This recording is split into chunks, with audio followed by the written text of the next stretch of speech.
আসসালামু আলাইকুম।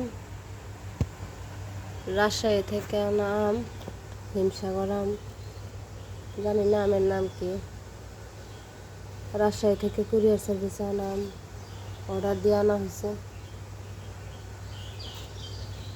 কিন্তু আম খেতে খুবই সুস্বাদু।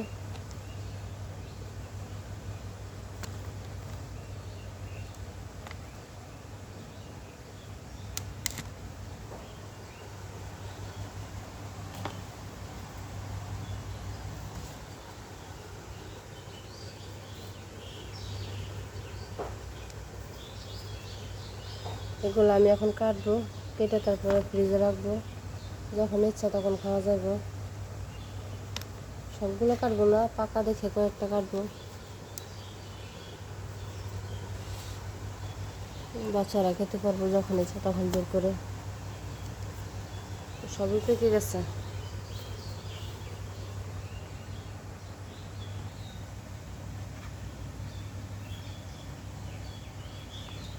খুবই মিষ্টি আম, রসালো আম, খুবই মজা।